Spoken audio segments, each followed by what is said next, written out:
Assalamualaikum warahmatullahi wabarakatuh. Halo sahabat-sahabatku sekalian, kali ini saya ingin memberitahu syarat-syarat taubat.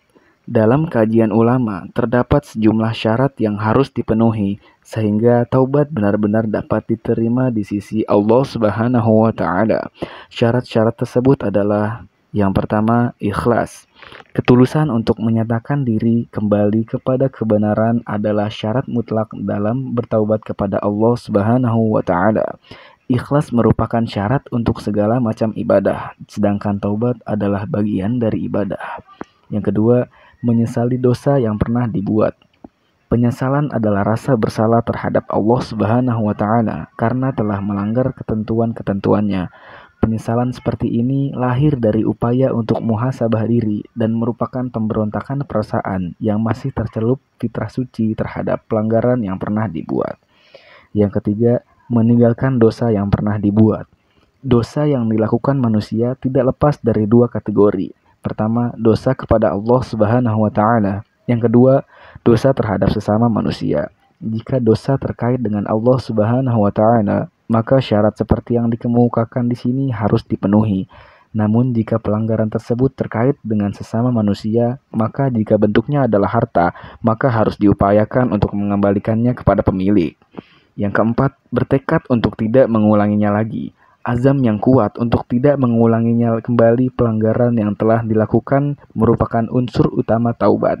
Jika seseorang melakukan dosa, kemudian bertaubat, tetapi dengan mudah ia melakukan dosa serupa manakala ada kesempatan, maka tentu ia tidak dapat dikatakan bertaubat. Yang kelima, hendaknya taubat dilakukan pada waktu pintu taubat masih terbuka. Jika taubat dilakukan setelah masa taubat berlalu, maka taubat tidak akan diterima Allah Subhanahu wa taala. Waktu di mana taubat tidak lagi diterima sebagai terbagi dua kategori. Ada yang bersifat khusus dan ada yang bersifat umum.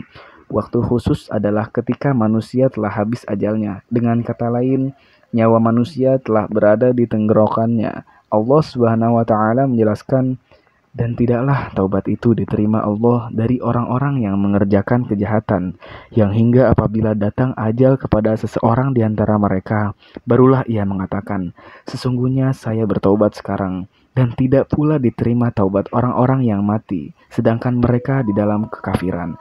Bagi orang-orang itu telah kami sediakan siksa yang pedih.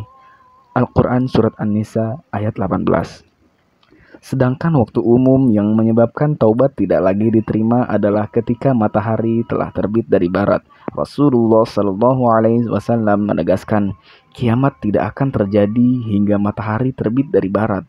Jika matahari telah terbit dari barat dan orang-orang telah melihatnya, mereka semua akan beriman. Itulah masa ketika keimanan tidak lagi bermanfaat bagi mereka jika mereka tidak beriman sebelumnya, atau keimanan yang tidak memberikan kebaikan apapun pada mereka.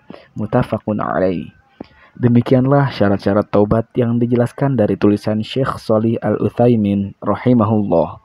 Semoga kita semua selalu dalam perlindungan Allah Subhanahu wa taala dan semoga segala dosa-dosa kita diampuni olehnya. Mungkin segini saja dari saya. Semoga bermanfaat. Billahi taufiq wal hidayah. Assalamualaikum warahmatullahi wabarakatuh.